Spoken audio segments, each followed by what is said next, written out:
Di penjara dulu, baru dilantik jadi pejabat. Di Indonesia jadi pejabat dulu, baru di penjara. Kenapa negara kita hancur seperti sekarang? Televisinya Indonesia Pak hampir tidak ada gunanya. Masih baik televisinya Soeharto dulu. Televisinya Soeharto mana ada tayangan begitu. Kalau ada yang tidak berakhlak langsung disegel.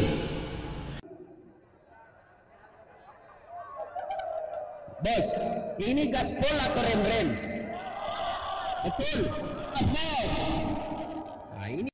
Assalamualaikum warahmatullahi wabarakatuh.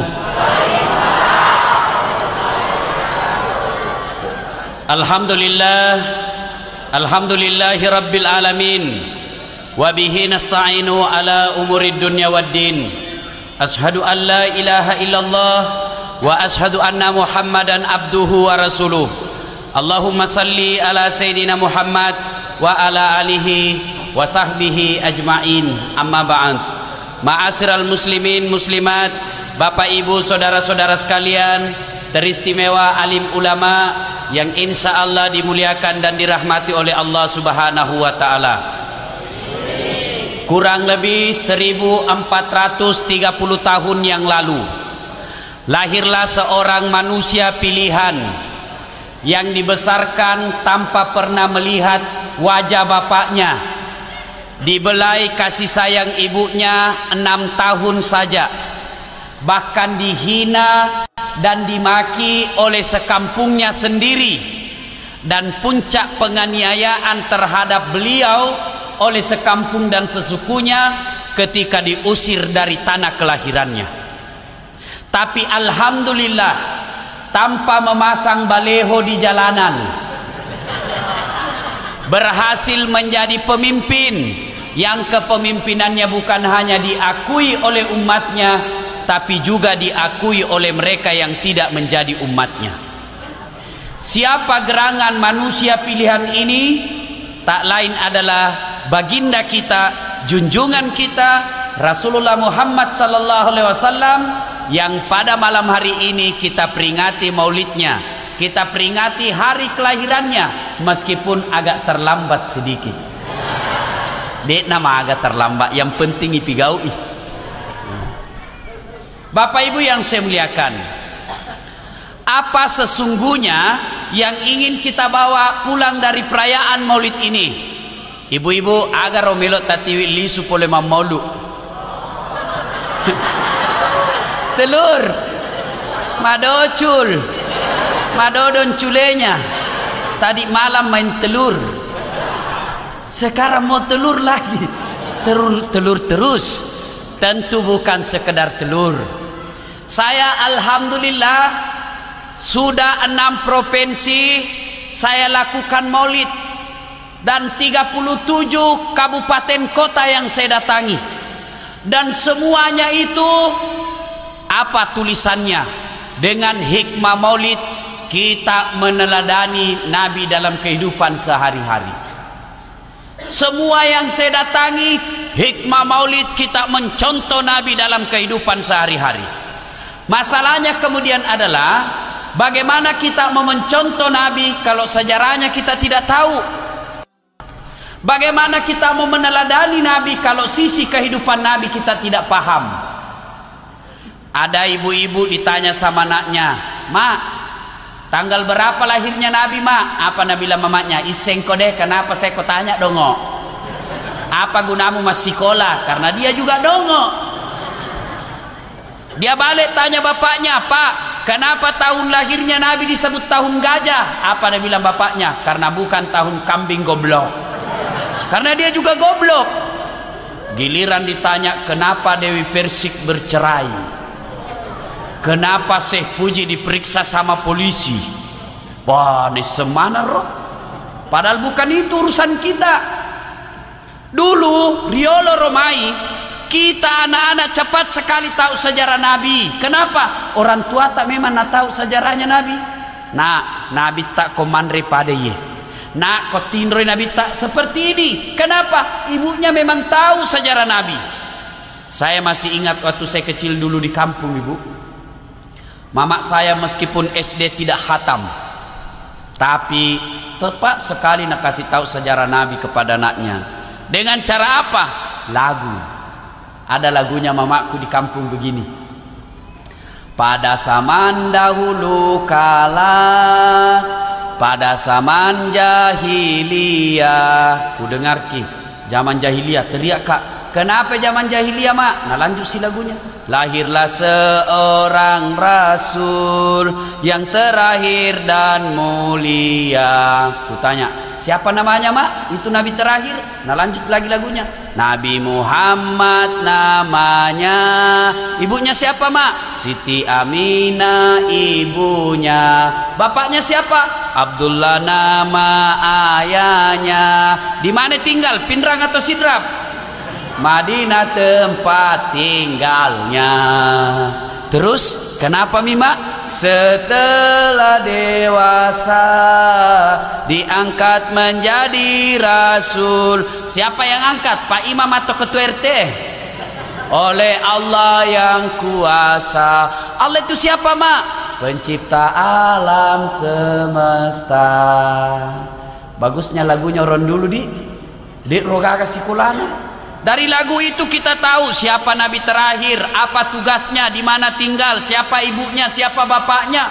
Bahkan dalam lagu itu kita tahu akidah. Siapa itu Allah? Pencipta alam semesta. Itu lagunya orang dulu. Sekarang lagunya ibu-ibu gaul apa? Pulang suaminya apa lagunya? Lai lai lai lai lai lai, panggil aku si Jablay. Abang jarang pulang, aku jarang dibelai. Nah sambung anaknya, pulang-pulangku berbadan dua, lama tampili sulah cilaka.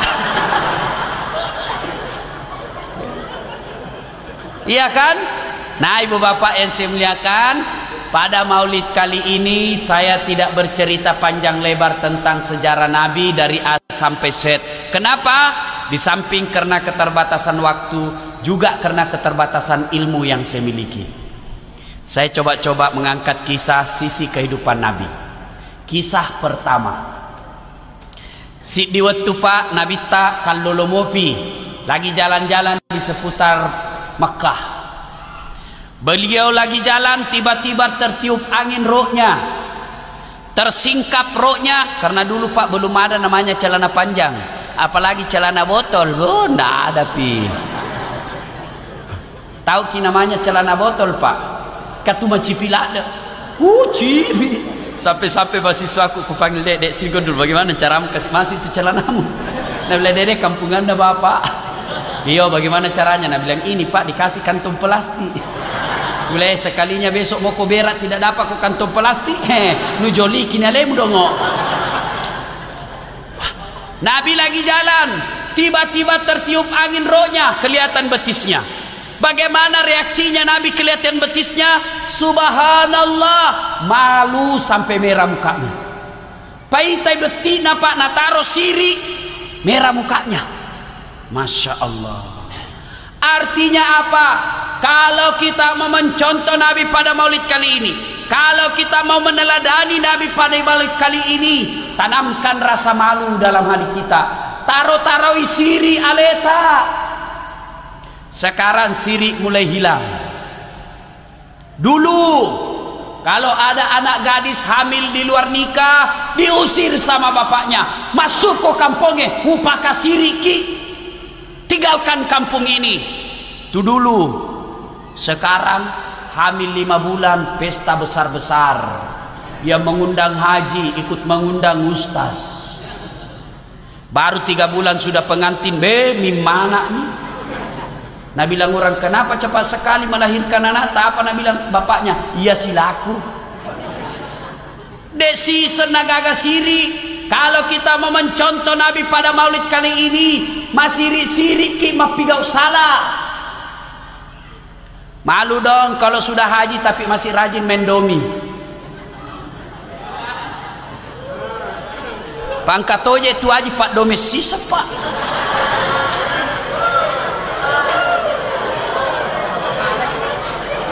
Malam pengantin, malam mapaci, lomba domi. Begitu diumumkan juara 1 Haji Beduk pasangan Haji Baco. Haji pakala bak domeng. Haji kajili-jili. La ilaha illallah. Sadar-sadar saiki Haji. Kenapa banyak ketawa? Banyak Haji Pak Domen di sini. Haji cilaka.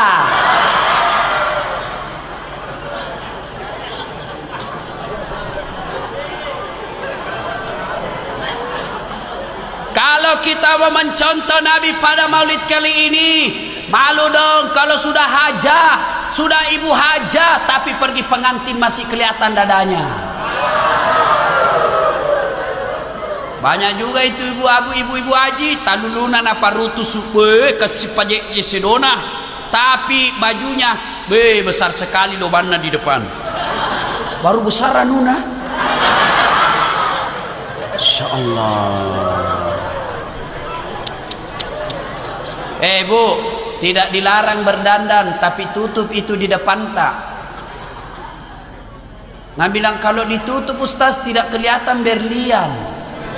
Kalau mau kelihatan berlian, tak jangan di dada, tak disimpan, diikat di lindro begini. Baru tulis berlian. Nah, tahu nih semua orang itu. Sudah hajat tapi masih kelihatan dadanya pergi pengantin. Mata cuak-cuak ni aku bosarae. Wah, begitu tenda paling susu tak bolo. La ilaha illallah.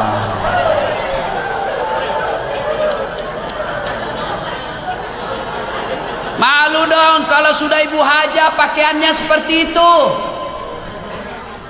Halo ibu. Bu. Ya aku anak darah ma pakai pade ru maka simo pirita ma putih-putih masih kencang kita makeleng. La ilaha illallah. Ibu malu-malu saiki bela berpakaian yang tidak islami. Kita ini orang Bugis kalau ada pengantin paling banyak melanggar ajaran agama. Sudah mulai uan naik susah memang nih. Belum lagi praktek mubasir. Coba lihat orang Bugis kalau pengantin jor-joran, hura-hura. Mestinya 2 tusuk bisa makan sate, nak ambil 4 tusuk. Siapa mau makan sisamu cilaka?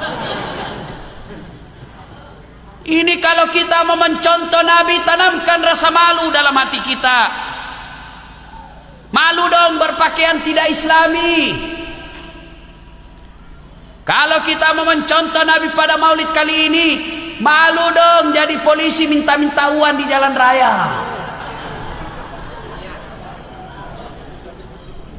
Kalau kita mau mencontoh Nabi pada Maulid kali ini, jadi pejabat yang baik, jadi pegawai negeri yang baik, sudah digaji sama negara, dikasih tiap bulan, dikasih kendaraan, dikasih jaminan, masih malas pergi kantor. Begitu masyarakat ngurus KTP, masih juga minta uang 5.000. Malu dong jadi aparat seperti itu. Bu, kenapa negara kita hancur seperti sekarang? Ibu, Pak, tahu Singapura? Tahu Singapura?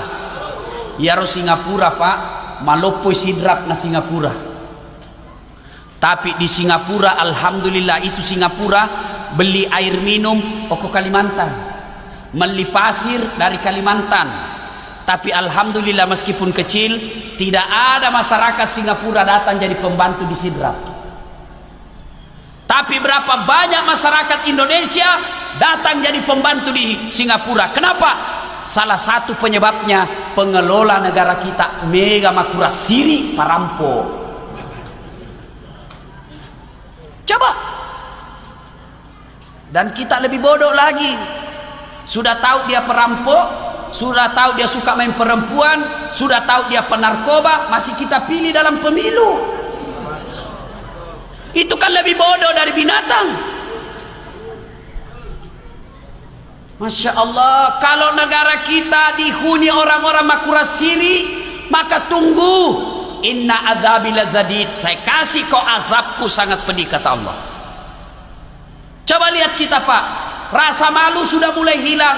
Kalau dulu anak gadis lewat di jalan raya kelihatan pahanya, malu orang tuanya. Kalau dulu ada anak perempuan peluk-pelukan, diusir. Tapi coba lihat sekarang budaya kita. Pengantin, ampelokna, undangannya sudah baku peluk calon pengantin di situ fotonya. Dan itu bukan cuma di Jakarta, sudah ada juga di Sidrap. Kalau kita mau mencontoh Nabi, malu punya undangan seperti itu. Kenapa dikasih baku peluk, nadepa, naboting? Banyak misalnya begitu. Itu ajaran orang kafir. Kenapa mesti kasih baku peluk anak tadi foto lalu dikasih lihat di semua undangan? Bikin malu. Dan anehnya bapaknya haji. Kalau kita mau mencontoh Nabi pada maulid kali ini, tanamkan rasa malu. Bu, kenal Nabi Yusuf? Kenal? Kenal di mana, Ki?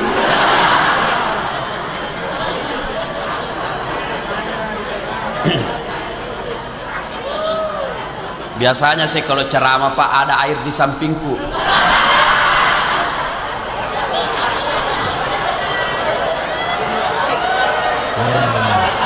Masa tosi ustaz mau begini ya? Kasih gelas. Masa ustaz mau begini? Pemabuk itu.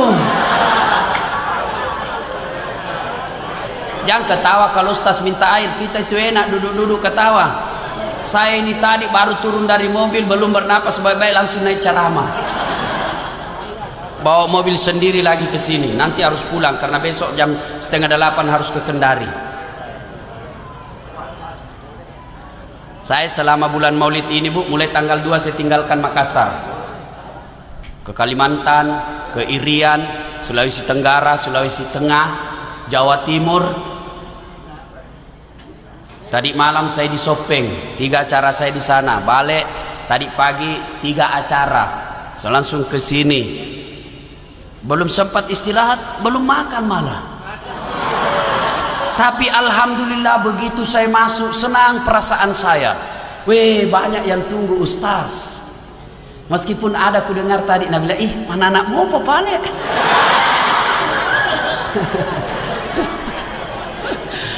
Nah Bapak Ibu yang saya muliakan, tahu Nabi Yusuf? Ya, itu Nabi Yusuf Pak, Bu, difitnah oleh Suleha, dituduh Suleha mau diperkosa. Akhirnya dipenjara. Tapi dengan izin dan pertolongan Allah, akhirnya Nabi Yusuf dilepaskan. Setelah dilepaskan, dilantik menjadi pejabat setingkat Menteri Ekonomi. Nabi Yusuf dipenjara dulu, baru dilantik jadi pejabat. Di Indonesia jadi pejabat dulu, baru dipenjara. Kenapa begitu? Makura siri. Dan demi Allah Pak, kalau manusia makura sirinya, maka manusia lebih hina dari binatang. Saya tegaskan sekali-kali, kalau manusia de gagas sirina, maka manusia itu lebih hina dari kolok-kolok, lebih hina dari binatang. Adik-adik, tahu kambing? Tahu kambing? Bembe. Iya ro bembe Pak. Koma betai, suka makan tanamannya orang, suka mengganggu kebunnya orang, potong. Dagingnya bisa dikari. Bahkan kulitnya pun masih laku dijual. Bahkan isi perutnya pun, ususnya masih laku dijual. Kambing kalau tidak berguna masih bisa dimanfaatkan manusia. Tapi kalau manusia yang suka judi, suka berzina, pemabuk, suka berkelahi, tidak sholat, jelek mukanya, mau diapai? Mau diapa? Mau dipotong, tidak ada orang makan dagingnya. Di penjara masih makan ongkos. Jadi kota rupa tahu dek gagas sirikna Pak, engkamo gunana wolok koloe daripada itu. Jadi kalau kita mau mencontoh Nabi pada maulid kali ini, tanamkan rasa malu. Ini anak darah, indrengin reki siri. Anak darai makukue pak lebih dek gaga sirik na naurani. Saya jarang melihat laki-laki pak pakai celana pendek yang hampir kelihatan pantatnya. Tapi sekarang perempuan pak, nasesa kibela. Yang bajunya di atas turun ke bawah, yang dibawa naik ke atas, ketemu di tengah, mabicu nama jipi, mas sopek-sopek topa, pas duduk kelihatan celana dalamnya, baru banyaknya lagi dakinya. Ketawa ki mungkin bu, tapi anak tanah kena. Cewek, di mana gitu cewek semua ini berkeliaran? Cewek, saya mau tanya ki, siapa kita kasih lihat? Siapa kita kasih lihat itu anuta? Laki-laki. Sedangkan kau sembunyi nah cari dong. Apalagi pun namu pamer memang nih. La ilaha illallah. Salah satu dampak televisi pak, itu mi pakaian yang begitu. Riolo romai pak, dek ni singenak daremak baju pader, dek gaga contohna. Makuku yang kemana dia ke televisi, dan itu mina contoh anak gadis tak. Televisinya Indonesia pak hampir tidak ada gunanya. Masih baik televisinya Soeharto dulu. Televisinya Soeharto mana ada tayangan begitu. Kalau ada yang tidak berakhlak langsung disegel. Sekarang karena alasan hak asasi, coba makin gosip mina pak guru aki. Ada lagi sinetronnya apa? Suami-suami takut istri. Sinetronnya pernikahan dini, hamil di luar nikah. Itu bisa mana contoh nata. Dan ada Tommy di situ mamanya menonton. Si Sasa anaknya gara-gara remote. Ada Tommy suaminya di situ. Masya Allah. Tanah maka solas-solang. Saya pernah kali itu televisi, enggak ada betul guna-gunanya. Dikasih yang berkomentar tentang rokok, yang berkomentar tentang pernikahan dini, semua yang tidak tahu agama. Artis-artis yang mana Romelo Lojo dimintai komentarnya. Tidak ada diminta komentarnya orang agama. Waktu saya lihat itu semua itu, coba murah itu televisi pak, ku bantingi televisiku. Jengkel kalian ki. Masya Allah. Kenapa bisa begini? Makura sirik mana nih pak? Jadi kalau kita mau mencontoh Nabi pada maulid kali ini, tanamkan rasa malu dalam hati kita. Ada yang tanya, Ustadz, bagaimana kalau ada remaja masjid, rajin sholat, Senin Kamis, ngajar ngaji, tapi makura siri Ustadz? Rasulullah menjelaskan, sittatu asyain tukhbitul amal. Ada 6 sifat yang menghancurkan amal kebaikanmu. Satu diantaranya, killatul haya, to makura siri. Kisah yang kedua, suatu saat Rasulullah kumpulkan para sahabat di masjid. Lalu beliau berkata, saudara-saudara sekalian, laki-laki yang tetangga dengan masjid wajib datang berjamaah di masjid. Lo mana kau mau berjamaah masih gie? Bubar jamaah. Tiba-tiba datang tunanetra. Tahu tunanetra ibu? Orang tidak melihat, buta. Maka dia kuna minta, ya Rasulullah, bagaimana dengan saya? Saya tidak melihat ya Rasul. Nabi katakan, oh kau lain. Kau lain kau. Pulangin orang. Belum jauh dipanggil kembali sama Nabi. Hafulan sini dulu. Kenapa ya Rasul? Ada yang saya lupa. Kau dengar tidak azan di masjid? Muang kalinge bagi kau masih gie? Saya dengar ya Rasul. Nabi lalu jelaskan, kalau begitu kau tetap wajib datang berjamaah di masjid. Artinya apa pak? Kalau kita mau mencontoh Nabi pada maulid kali ini, kalau kita mau meneladani Nabi pada maulid kali ini, yuk mari tanamkan kecintaan sholat berjamaah di masjid. Tapi bagaimana kita lihat masjid sekarang, dibangun besar, dibangun mewah sampai ratusan juta, tapi sayang seribu sayang, masjid sepi dari jamaah. Masjid kita seperti museum, mewah tapi isinya orang tua sudah pensiun. Tomato amanan nak kasih, akhirnya apa di dalam masjid? Lomba batok. Tidak ada anak muda di masjid. Kenapa orang Islam malas ke masjid? Magaro, aga sabakna. Satu, karena dia tidak lihat pahalanya. benenge pak irite apalanne romak bere jamaah pak, penuh ini masjid. Seandainya misalnya diumumkan sama Pak Desa, siapa yang datang sholat duhur dikasih gula 3 liter, jam 12 sholat duhur, jam 11 penuhi masjid. Kenapa? Pak Naita ya malah. Yang kedua, kenapa orang Islam malas datang berjamaah ke masjid? Karena dia tidak tahu pahala dan keutamaan sholat berjamaah. Bu, mau tahu keutamaan sholat berjamaah? Mau tahu keistimewaan berjamaah? Satu, kata Nabi menjelaskan, barang siapa yang wudhu lalu ke masjid sholat berjamaah, melangkah kaki kanan catat 1 pahala, melangkah kaki kiri gugur dosa kecilnya. Coba. Jadi kalau bola pak 200 meter dari masjid, PP 200 meter. Melangkah kaki kanan di pahala, melangkah ke kiri hapus dosa kecilnya. Subhanallah. Bagaimana kalau naik motor Ustaz, rodana dihitung?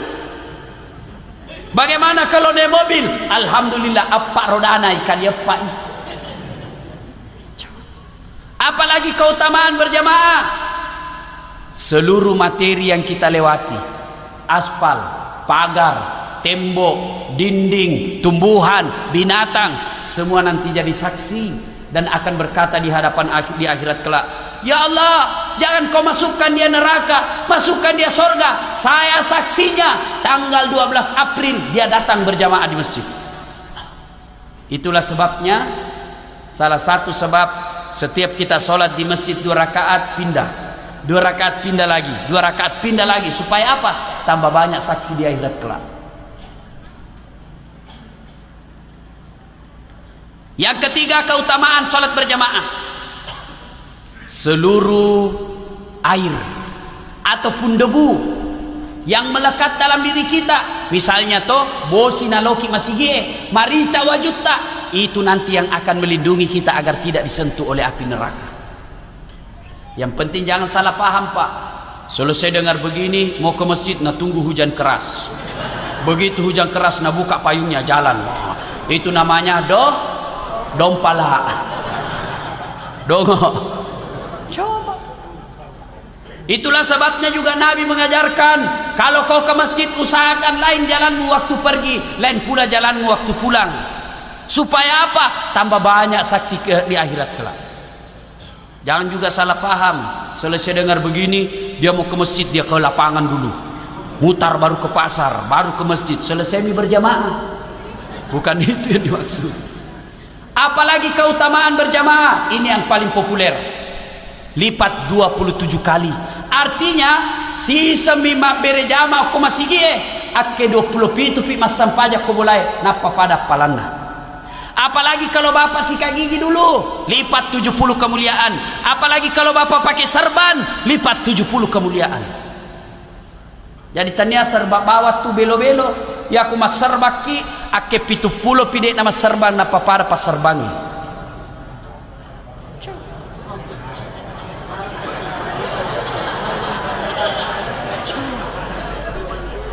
Apalagi kalau sikat gigi dulu.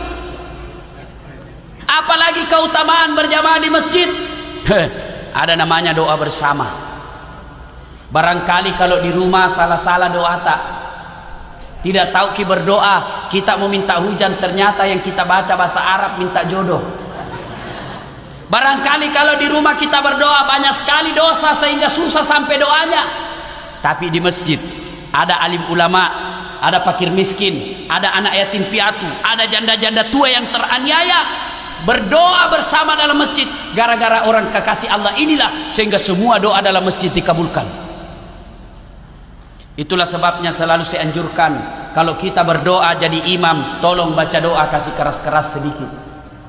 Karena kadangkala ada imam tidak didengar apa yang minta, kita di belakang asal amin saja. Amin, amin.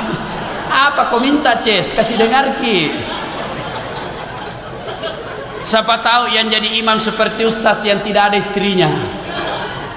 Jadi kalau ini ustaz tidak ada istrinya bu. Jadi kalau ada ibu-ibu mau punya menantu ustaz, ketik Rex spasi das atlatif. Minta. Yang jadi imam dari istrinya, dia minta kepada Allah, ya Allah, berikanlah kami jodoh. Nabi bilang, bapak di belakang, amin. Sudah ada istrinya. Nabi bilang juga istrinya di belakang, amin. Kabulkan Tuhan. Artinya ibu restui suaminya kawin lagi. Makanya kalau jadi imam, usahakan kasih dengar-dengar sedikit, ya. Ibu bapak yang saya muliakan, apalagi penyebab orang malas ke masjid? Karena manajemen masjid tidak bagus, pengurusan masjid tidak bagus. Ini banyak orang Islam suka sekali bangun masjid besar, bertingkat. Untuk apa? Nanda penuh. Biarlah kecil tapi nyaman. Biar kecil tapi orang sejuk di dalam. Ada masjid yang saya kelola di Makassar, Pak, kecil, tapi nyaman, Pak, ber-AC. Setiap 2 menit keluar pengharum ruangan. Supaya apa? Hilang bau kalepak. Apalagi speakernya baik, tidak seperti ini. Oh bagus, Pak. Karpetnya tiap tahun diganti. Imamnya penghafal Quran 30 juz, digaji 1,5 juta tiap bulan. Muadzinnya tukang azan, anak muda yang bagus suaranya, khusus digaji azan 750.000 per bulan. Akhirnya orang rajin bersedekah, celengan selalu penuh. Kenapa? Orang merasa dia nikmati sedekahnya. Penceramanya profesional, Masya Allah. Kadangkala kalau banyak, kita kadangkala undian umroh 1 orang kalau Ramadan. Akhirnya selalu penuh masjid. Orang rajin ke masjid karena merasa nyaman di masjid. Ini tidak. Bagaimana orang mau ke masjid? Yang azan orang tua yang sudah pensiun, camumi Pak, posotopa, azan subuh, ayana salah,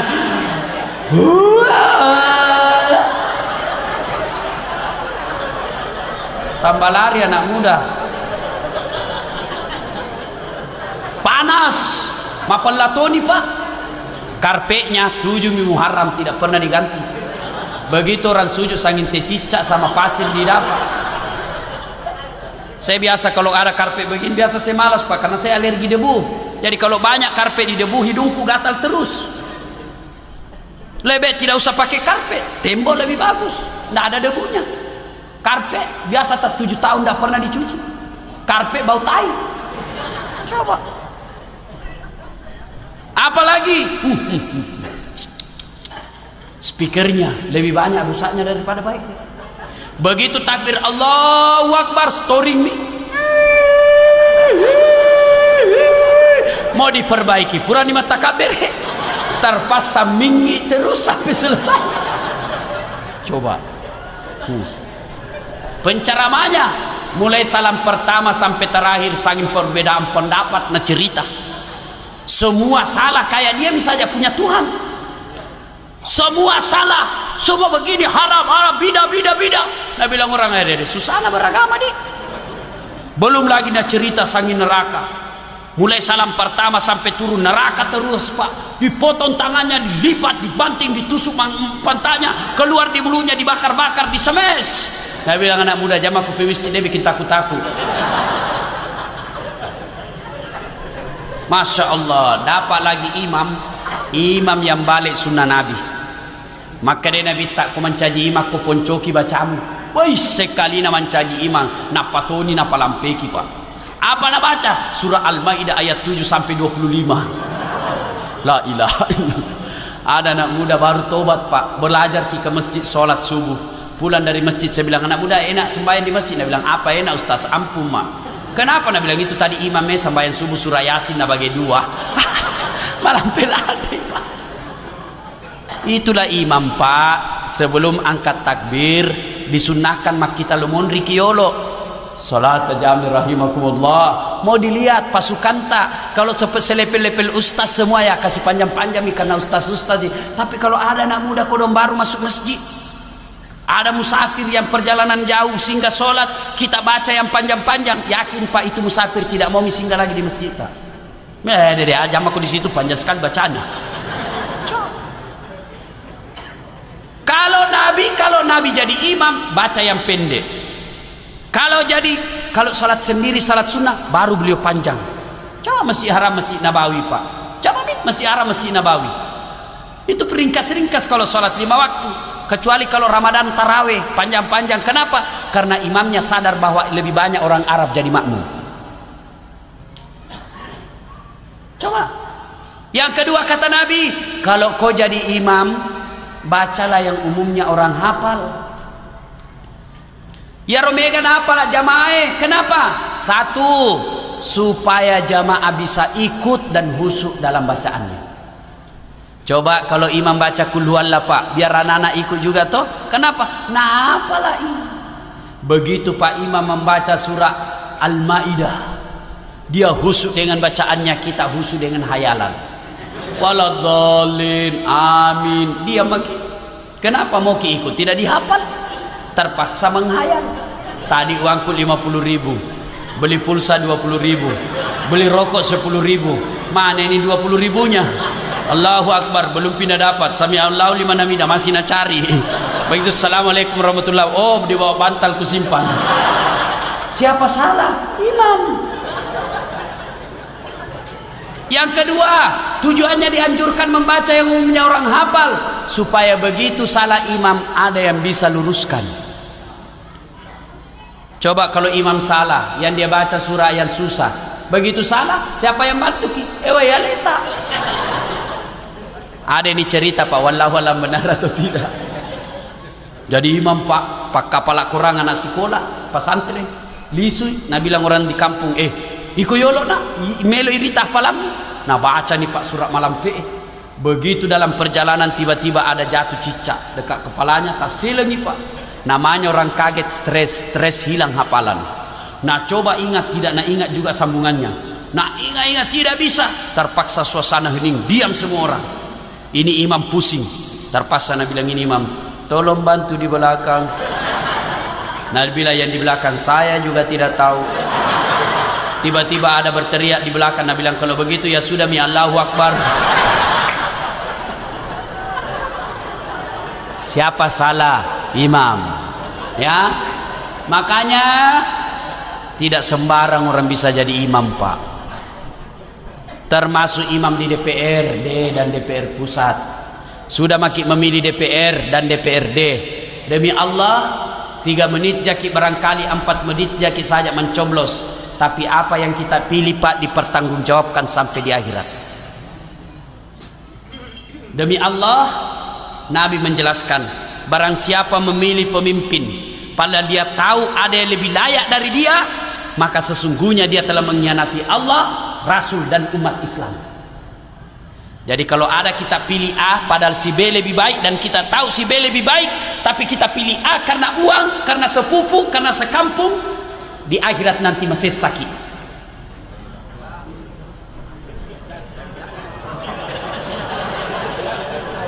Sekarang orang Islam Pak lebih bisa dipercaya sumpahnya di atasnya uang 50.000 dengan beras daripada disumpah di atas Quran. Ini kerapuhan akidah kita. Bapak Ibu yang saya muliakan, makanya pilih imam hati-hati. Kalau jadi jamaah siapa saja bisa jadi jamaah. Mulai dari orang pintar sampai orang bodoh boleh jadi jamaah. Mulai orang sadar sampai orang gila boleh dari jamaah. Mulai dari orang balik sampai anak-anak boleh jadi jamaah. Tapi imam hati-hati, tidak boleh sembarang. Dan kalau kita jadi makmum juga tidak boleh sembarang di belakangnya imam. Biasa juga itu kita sembarang sekali di belakangnya imam. Begitu imam salah dia tidak berfungsi. Itu di belakangnya imam tidak boleh orang sembarang, harus yang bagus juga bacanya, yang bagus akhlaknya, supaya kalau imam berhalangan dia yang ganti. Dengar baik-baik, contoh misalnya ini imam, ini 3 makmum, ini sebelah belakang sebelah kanan tidak boleh orang sembarang. Wakilei salah imam, ini yang bertanggung jawab. Biasanya kita kalau salah imam teriak semua, belakang bingung imam mana yang salah. Diam yang lain, ini yang bertanggung jawab, belakang sebelah kanan. Pernah satu kejadian, ini kisah nyata Pak, bukan cerita. Sholat waktu saya masih SMP. Begitu sujud jamaah, hilang imam. Lama sekali Pak sujud. Ada temanku tidak sabar nih. Dia bangun dari sujudnya langsung teriak, wih, lenyap imamnya. Heboh sholat. Selesai sholat saya tanya Pak Imam, kenapa kita tinggalkan jamaah? Nabi bilang, metu kak. Saya bilang, Pak Imam, lain kali kalau sujud, nah kita kentu kasih bangun dulu supaya nak lihat ke orang. Nabi bilang, watungkai masiri ke ita. Kacau Pak. Kalau imam tidak tahu fikih ya begitu. Nah ibu bapak yang saya muliakan, ayo mari hidupkan salat berjamaah. Anak muda mau bagus hidupnya, rajin ke masjid. Tidak ada orang sengsara hidupnya kalau rajin di masjid. Saya bukan mau takabur, saya bukan mau sombong Pak. Alhamdulillah saya bisa seperti sekarang dan saya merasa banyak sekali pemberian Allah dalam hidup saya. Salah satu resepnya karena saya rajin ke masjid waktu dulu. Sampai sekarang. Saya masih ingat waktu saya SMP, tidak pernah lagi saya nginap di rumah kalau Ramadan, nginap di masjid. Tidur di masjid meskipun banyak nyamuk. Biasa saya berpikir, Pak, kenapa ini Tuhan banyak sekali nak kasih kemudahan hidup? Banyaknya ini kenikmatan yang Allah berikan sama saya. Saya ingat-ingat, barangkali salah satu itu karena kita rajin ke masjid dulu. Pelihara masjid, Pak. Itu kalau Ramadan sudah jam 1 teriak-teriak maki di masjid. Sahur, sahur, sahur, bangun maki masak. Kalau ada kue bawa sedikit ke masjid. Ya kan? Sudah itu kita teriak, Pak. Istirahat lagi 5 menit, sholat lagi Pak. Karena tidak mungkin kita teriak terus 1 jam. Sambil waktu antara teriak pertama teriak berikutnya kita sholat tahajud lagi. Dan teman-teman saya dulu yang selalu di masjid kalau Ramadan Pak, alhamdulillah maka semangat tuona. Alhamdulillah dimuliakan sama orang. Allah sudah janji, kau hidup kau masjid, kau pelihara masjidku, maqamam mahmuda, saya angkat derajatmu.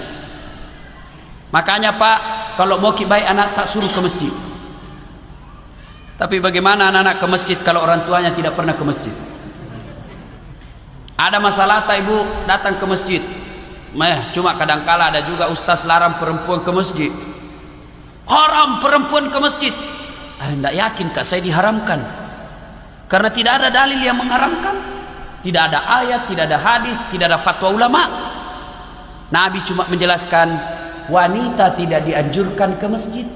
Tapi kalau dia mau ke masjid, jangan dilarang. Itu Nabi tegaskan begitu. Wanita tidak dianjurkan ke masjid.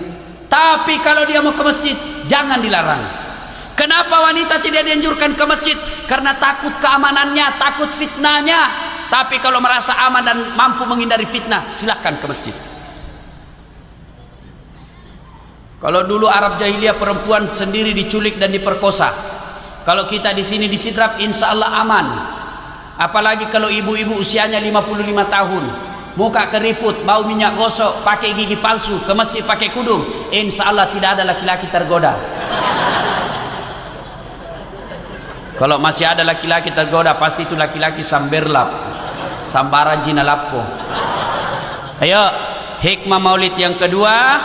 Yuk mari, mulai besok sholat berjamaah. Ustaz tidak bisa karena kita di sawah kalau jam 12, di kebun jam 3 sore berjamaah. Kalau tidak bisa duhur asar, paling tidak maghrib isya. Maghrib isya kita datang di masjid Pak. Haji, rajin-rajin ke masjid. Ada itu haji Pak. Di Indonesia ini Pak selalu puluhan ribu orang menunggu untuk haji. Tapi pulang Pak dari haji tetap malas berjamaah. Padahal waktu di Madinah ada arba'innya, dia kejar 40 hari, 40 kali sholat di Masjid Nabawi, sekalinya pulang tidak lagi ke masjid. Apa gunanya itu? Kalau kita betul-betul menerapkan itu arba'in, mestinya sampai di kampung halaman kita tetap sholat berjamaah. Ayo hidupkan sholat berjamaah. Tidak bisa 5 waktu, yang ada kesempatan subuh mungkin. Tapi alhamdulillah saya lihat di sini Pak, ramai Pak. Apalagi kalau subuh, sampai di luar, tidak ada di dalam.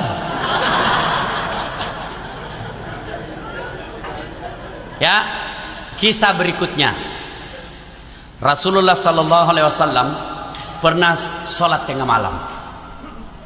Lalu bangun istri beliau Aisyah, mendapati suaminya lagi sholat sunnah. Aisyah tunggui, karena lamanya Nabi sholat sunnah, tertidur kembali Aisyah. Matin rosi memang. Bangun lagi kedua kalinya, Nabi masih sholat. Ketiga kalinya Aisyah bangun, baru Nabi selesai sholat. Selesai sholat, Nabi didatangi oleh istri beliau Aisyah. Ya Rasulullah, Anda ini kan Nabi, betul. Anda ini kan kekasih Allah, betul. Anda ini kan tidak punya dosa, cocok nih. Kenapa? Begini maksudku, kata Aisyah. Kalau sembahyang ki yang biasa-biasa sajalah, jangan terlalu banyak, yang biasa-biasa nih.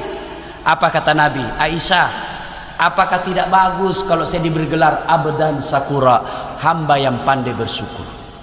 Subhanallah Pak, Nabi Pak, dek gak dosana, dicintai Allah, dijamin pasti masuk surga, tapi salat-salat sunnahnya luar biasa. Artinya apa? Kalau kita mencintai Nabi pada maulid kali ini, kalau kita mau mencontoh Nabi pada maulid kali ini, yuk hidupkan salat-salat sunnah. Salat sunnah apa? Mulai yang gampang-gampang. Salat duha. Ibu, salat duha. Tiada hari tanpa salat duha. Bagaimana caranya salat duha, Ustaz? Sama salat sunnah yang lain, bedanya niat dan waktunya. Kalau tahajud, niatnya tahajud, waktunya malam hari, syaratnya harus sudah tidur. Berapa lama tidur? Biar 10 menit. Bapak tidur jam 12, lewat 10 menit bangun, boleh sholat tahajud. Tapi waktu paling bagus jam 3, jam 4 dini hari. Berapa rakaat? 2 rakaat sampai 8. Artinya wad di mato 2, masa gena waktu tak wad di ngepak. Lebih bagus 6, lebih bagus lagi 8 rakaat. Kalau sempit waktu 2 rakaat boleh salat tahajud. Kalau duha waktunya pagi hari, niatnya duha. Jam berapa? Jam 7 sampai menjelang duhur. Waktu paling bagus jam 9 pagi. Berapa rakaat? 2 rakaat boleh, 4 rakaat boleh, 6 rakaat boleh, maksimal 8 rakaat. Apa keutamaan salat duha? Apa keistimewaan salat duha? Allah membukakan pintu keutamaan dunia pada hari kita salat. Jadi kalau mau sukses dunianya Pak, sholat duha. Ibu, mau bantu suami cari nafkah? Bu, mau ibu? Kenapa 12 Ji? Mau ibu? Yang di luar mau? Mau semua. Kalau ibu-ibu mau bantu suaminya cari nafkah, tidak usah keliaran di jalan. Nanti fitnah ki orang. Tinggal ki sholat duha di rumah tak. Suami pergi sawah, suami pergi bawa ojek, suami pergi berdagang, suami pergi ke kantor, istri yang soleha dia sholat duha di rumahnya. Selesai sholat duha dia mohon kepada Allah, ya Allah, Zat yang maha kaya, yang kekayaannya tak terbatas antara langit dan bumi, saya mohon kepadamu ya Allah, kalau kekayaan rezeki suami saya masih di atas langit turunkan, jika masih dalam tanah munculkan, jika masih jauh dekatkan, jika masih sedikit cukupkan, dan yang lebih penting dari itu ya Allah, Pak Barakai. Bahagianya suami pergi cari nafkah, dibantu sholat duha oleh istrinya di belakang. Bisa ibu? Bisa? Yang banyak saya kulihat di Makassar, baru 10 menit pergi suaminya, pergi tom istrinya tawaf. Matawapu ipa, nak kelilingi semua rumahnya orang. Rumah curita salah. Bagaimana memudah rezekinya? Ada anak muda di sini masih sekolah, nuntut ilmu kuliah, supaya sukses dunianya dalam menuntut ilmu, sholat duha. Salah satu amalan yang diwasiatkan orang tua saya kepada saya begini, nak, dek gaga sijimu tosogi, dek gaga sijimu pejabat, nak, dek tu gaga tuluk kok kecuali pun Allah Ta'ala. Bagaimana caranya Pak? Jangan kau tinggalkan sholat duha 1 hari pun, karena di situ kunci kesuksesan dunia pada hari itu, sholat duha. Makanya saya tamat SMP mengadu nasib ke Makassar, SMA mulai saya terapkan sholat duha. Begitu bunyi bel, orang pada lari ke warung, saya mampir ke musola, sholat duha 2 rakaat 5 menit saja. Selesai sholat saya berdoa kepada Allah 2 menit. Ya Allah, saya terima nasibku orang kampung, saya terima nasibku miskin, tapi jangan pula engkau miskinkan ilmuku. Jadikan diri hamba sebagai pusat ilmu pengetahuan. Selesai, pitu menit, masih ada waktu 23 menit istirahat. Selesai sholat duha, selesai berdoa, baru saya ke warung kalau ada uang. Kalau tidak ada uang, cari anak orang kaya yang dongok. Ada PR, ada, kerjakan dulu saat gampang, yang penting belikan jalan cottages. Dulu saya kalau ke masjid selalu bilang temanku, edede kampungannya ini sambayan terus naurus kampungan. Aku bilang biar mices daripada kau tidak ada kampungmu. Silakan sholat duha. Anak muda, ada sudah punya kerja di sini belum punya istri, mau kawin mau nikah, sholat duha. Minta kepada Allah, ya Allah, jika memang si Fatimah cocok bagiku, satukan hatiku dan hatinya, dan berikan kemampuan bagiku untuk mendapatkannya. Engkau maha tahu ya Allah, jika dia tidak cocok bagiku, hanya membawa fitnah dan bencana bagi diri hamba, jauhkan hatiku dan hatinya, dan berikan kemampuan bagiku melupakannya. Engkau maha tahu ya Allah, jika memang dialah jodohku, yang lebih penting dari itu ya Allah, bukakan pintu hati orang tuanya, supaya sedikit juang panaik na minta. Ayo Pak, sholat duha. Apa niatnya? Ini lagi jadi soal. Dia bilang apa niatnya? Itu niat Pak, tidak harus diucapkan. Nah bode tapuadai esa. Ya rosengnya niat Pak, bahasa hati. Napa kimak jenne. Ibu baru wudu, pasti ada di dalam hati tak mau ke sholat duha. Itulah niat. Tidak harus diucapkan. Tapi kalau mau diucapkan tidak apa-apa juga. Tidak dihafal itu salli sunat al-duha, tidak usah. Berdiri tegak menghadap kiblat, baru bilang makin dalam hati, Tuhan, sembahyang sunat duha kayak ini nah, Allah. Boleh Pak. 2 rakaat ulang lagi, Tuhan, masih seperti yang tadi. Oh, jangan ketawa serius kayak ini. Betul. Daripada bahasa Arab kalau tidak dihafal tidak sembahyang maki. Boleh. Yang tidak boleh itu Pak, kalau sudah takbir Allahu Akbar tidak boleh lagi ada bahasa lain. Tidak boleh lagi. Kalau dalam niat doa bahasa apa saja boleh. Yang tidak boleh kalau sudah takbir. Ada pernah saya ingat itu di Jawa mengajarkan sholat boleh pakai bahasa masing-masing. Bisa itu. Bagaimana kacaunya Pak seandainya pakai bahasa masing-masing di Mas Sempajang. Beri jamak itu masih gie. Yang jadi imam orang Arab, dia takbir pakai bahasa Arab. Allahu Akbar. Datang makmum saudara kita dari Sidrap, dia takbir pakai bahasa Bugis. Pungallahu ta'ala maloppo. Menyusul saudara kita dari Toraja, dia takbir pakai bahasa Tator. Pungallah ta'ala tonggo gajah. Ada juga orang jadi Ponto, dia takbir pakai bahasa Makassar. Kareng Allah Ta'ala lompoa. Weh, ada juga orang Betawi, dia takbir pakai bahasa Jakarta. Allah gede banget gitu loh. Kacau, tidak boleh ya. Tapi kalau niat silakan. Boleh, tanpa diucapkan pun boleh. Ayo, mulai besok kalau kita mau mencontoh Nabi, mulai besok terapkan sholat duha. Biasakan sholat duha. Berapa rakaat? Boleh 2, boleh 4, boleh 6 sampai 8. Apa bacanya? Terserah yang ibu baca hafal. Tanpa membaca surah pendek pun sah. Waladhdallin, amin. Ruku maki sah. Karena selesai Al-Fatihah disunnahkan, sunnah membaca 1 ayat, bukan 1 surah. Kalau 1 surah Pak malampe Pak, misalnya 1 surah Wattini dari pertama sampai terakhir. Tapi kalau 1 ayat, misalnya waladhdallin, amin, bismillahirrahmanirrahim, alif lam mim, Allahu Akbar. Boleh 1 ayat. Rakaat kedua waladhdallin, amin, bismillahirrahmanirrahim, yasin, Allahu Akbar. Boleh. Tapi tentu beda pahalanya yang banyak dah baca dengan yang pendek.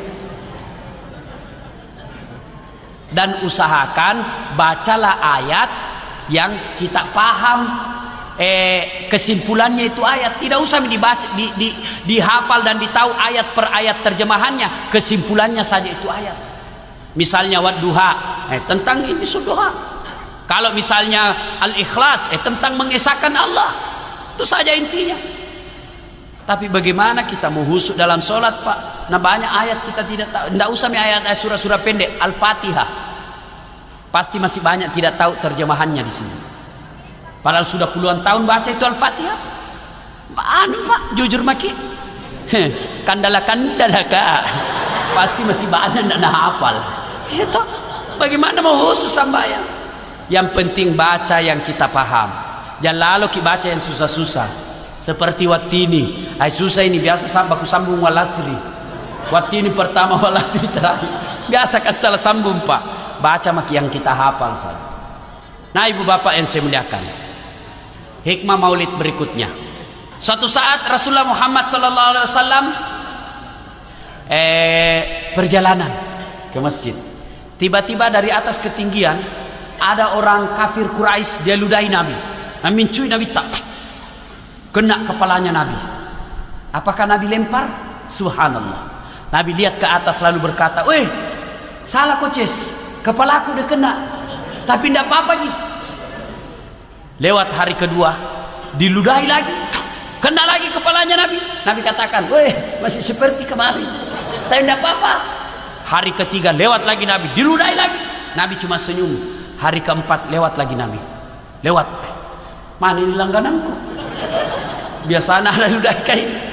Wah, selesai sholat ditanya sahabat, "Kau tahu si fulan?" Sakit ya Rasul." Masya Allah, kasihannya di. Pulang Nabi. Tanya istrinya, "Ada kurma?" "Ada." "Ada roti?" "Ada." "Ada anggur?" "Ada." Tolong bungkus." "Mau untuk apa ya Rasul?" "Saya mau jenguk langgananku." Setelah tiba di rumahnya ini orang ketuk. Nabi tidak salam karena ini orang kafir. Dari dalam kedengaran, "Siapa?" "Saya." "Saya siapa?" "Muhammad." "Muhammad siapa?" "Langganan ente." Taslim mati nak datuk nak Muhammad. Nah, sesa nak makabala ni Muhammad. Begitu masuk Nabi cuma berkata begini, "Tadi saya lewat di tempat biasa. Saya rindu juga dengan ludamu, Ces. Ternyata malas aku di. Ini ada saya bawakan ki makanan, kita makan, mudah-mudahan cepat sembuh." Subhanallah. Mendengar ini katanya yang ludahi tadi, "Muhammad luar biasa akhlaknya. Abu Jahal saja yang bayar saya teror kamu. Abu Jahal yang membayar saya untuk menuntukkan mental dan sampai sekarang dia belum datang melihat kau. Justru kau orang pertama yang datang membusuk saya. Luar biasa akhlakmu ya Rasul. Muhammad sehari ini saksikan saya masuk Islam." Artinya apa? Kalau kita mau mencontoh Nabi pada maulid kali ini, Pak, jadilah umat yang sabar. Ini sabar, Pak. Luar biasa. Fabasyiris sabirin. Gembirakanlah orang-orang yang sabar. Dan orang yang sabar bersama dengan Allah. Ista'inu bis sabri was salat. Jadikanlah sabar dan salat sebagai strategimu. Kalau mau sukses, sabar. Para caleg yang tidak terpilih, sabar rakit. Jangan malah menyalahkan orang lain dan mencari kiri kanan.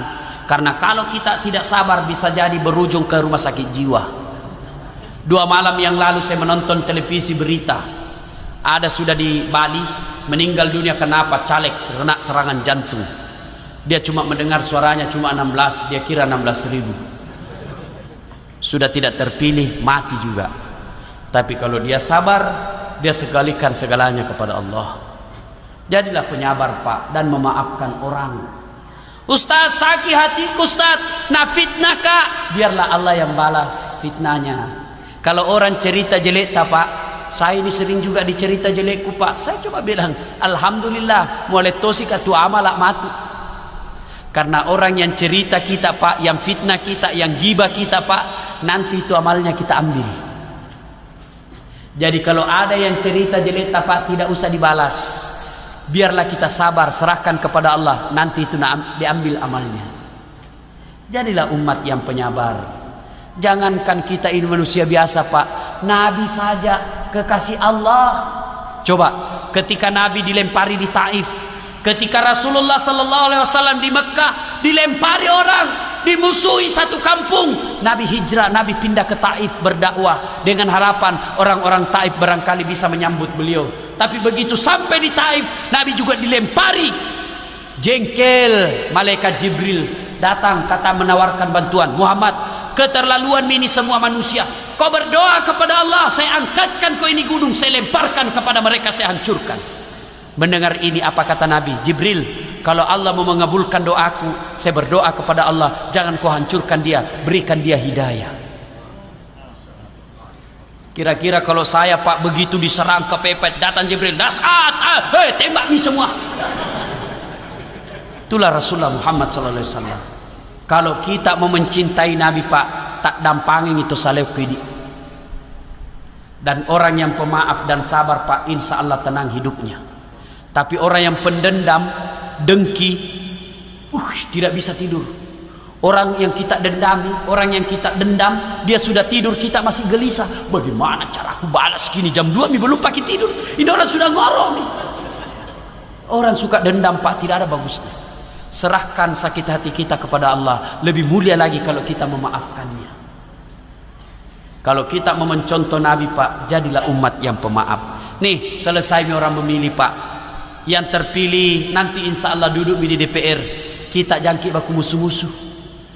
Ada orang gara-gara bela pilihan lain partai baku musuh. Sudah mi dicoblos orang, sudah mi dicontreng orang, dia mi dapat gaji DPR, dapat mi tunjangan, kita baku musuh. Itu namanya dongo. Kalau kita dianiaya, kita dihina, kita difitnah, serahkan segalanya kepada Allah. Fitnahan itu mengangkat derajat kita, aniaya itu akan mengangkat derajat kita. Ibu bapak yang saya muliakan, ini hikmah yang kelima. Berikutnya, kalau kita betul mencintai Rasulullah, ya ayyuhalladzina amanu sallu alaihi wa sallimu taslima. Banyak-banyaklah bersalawat kepada Rasulullah. Bahkan Rasulullah menjelaskan, barang siapa yang bersalawat kepada aku, maka Allah akan melapangkan hidupnya. Ibu-ibu gunda gulana, cemas, ada masalah dalam rumah tangga, bersalawat kepada Rasul. Allah ya Nabi salam alaika, ya Rasul salam alaika, ya Habib salam alaika, salawatullah alaika. Saya majelis taklimku di Makassar Bu, kalau nak dengar kak salawat dia langsung otomatis nak sambut itu salawatku. Di sini kuliah diam-diam. Yuk, siapa yang tidak ikut salawat, saya doakan suaminya kawin lagi. Ayo salawat kepada Rasul. Allah ya Nabi salam alaika, ya Rasul salam alaika, ya Habib salam alaika, salawatullah alaika. Ibu, kalau ada yang tanya kadangkala sama saya, Ustadz, kenapa doaku sampai sekarang tidak dikabulkan Allah? Kenapa yang saya minta tidak dikasih Allah? Salah satu penyebabnya karena kita berdoa tidak bersalawat kepada Rasul. Nabi menjelaskan, barang siapa yang berdoa tidak diawali dan akhiri dengan salawat, maka doanya tergantung antara langit dan bumi. Kita tahu di salawat toh? Jangan sampai seperti mahasiswaku di UNHAS mau ujian skripsi, saya bilang, Dek, supaya barakah ini ilmu saya kasih kau salawat kepada Nabi. Apa dia bilang? Salawat kepada Muhammad. Ulangi bedek, salawat kepada Muhammad. Salah. Dia bilang, yang mana pala itu Ustaz? Allahumma salli ala Muhammad wa ala Muhammad. Dia bilang, oh diganti Ustaz. Bukan diganti, kau yang dongo. Mana salawat diganti? Banyak bersalawat Pak. Nabi juga menjelaskan, sepelit-pelit umatku di antara kalian adalah yang paling, yang dia dengar namaku dia tidak bersalawat kepadaku. Ayo ibu, ada masalah salawat. Saya masih ingat orang tua kita dulu naik rumah baru barasanji. Ada anaknya lahir barasanji. Menrek dan lekna mak barasanji sih. Kenapa? Dalam barasanji banyak salawat. Tapi sekarang ada bid'ah, neraka. Mauku saya toh yang tidak mau barasanji jangan maki. Yang mau silakan, jangan saling menyalahkan. Selesai, tidak ada persoalan, tidak susah. Daripada sekarang diganti Pak, naik rumah baru elektron. Mendre si anak-anak elektron. Candolen-dolen. Bagaimana mau berkah? Kalau yang tidak mau barasanji silahkan, jangan larang yang mau. Yang mau jangan suruh yang tidak mau, yang tidak bertengkar begitu. Dalam barasanji kan ada, saya masih ingat waktu kecil dulu. Kalau berdiri imam dia bilang sallallahu ala Muhammad sallallahu alaihi wasallam, berarti kami itu pembagian songkolo. Bukan? Silakan bersalawat kepada Rasulullah. Apa salahnya kita baca itu barasanji? Dalam barasanji itu kan sejarah kehidupan Nabi. Yang penting jangan berkeyakinan bahwa kalau tidak barasanji tidak naik rezeki kita. Kalau orang mau barasanji membaca sejarah-sejarah hidup lalu diterjemahkan, apa salahnya? Anak-anak diperdengarkan barasanji dengan menerjemahkan, akhirnya mereka tahu bahwa oh Rasulullah begini dan sebagainya. Ya, ibu bapak yang saya muliakan, coba mulai besok diterapkan perbanyak salawat. Ibu dalam rumah tangga perbanyak salawat, sambil cuci piring salawat. Salatullah salamullah. Nah dengar suaminya juga lagi duduk-duduk nonton, lanjut ala toha rasulillah. Nah dengar anaknya lagi kerja PR, nah sambung salatullah salamullah ala yasin habibillah. Nah dengar tetangganya di sebelah, teriak tetangganya semua salatullah salamullah ala toha rasulillah salatullah salamullah ala yasin habibillah. Ini saja tausiah kita, mudah-mudahan ada manfaat. Kenapa Ibu? Terus menghina. Nah kira kan tukang parkir. Terus Ustaz ini Bu. Capek Bu, betul capek betul Kak. Sebentar saya harus pulang, bawa mobil sendiri. Ya, tadi sebenarnya ngantuk sekali saya, tapi karena ya kewajiban sebagai mubalik ya harus datang ke sini. Terima kasih kepada panitia yang telah mengundang saya di tempat ini. Mungkin dalam berkomunikasi ada kesalahpahaman, saya mohon dimaafkan. Ya. Jika ada kata dan kalimat yang salah, itu datangnya dari pribadi yang berbicara. Jangan salahkan Islam, tetapi silakan salahkan pribadi yang berbicara. Jika ada kata dan kalimat yang benar, itu datangnya dari Allah Subhanahu wa taala yang secara sangat-sangat kebetulan melalui mulut pribadi sang pembicara.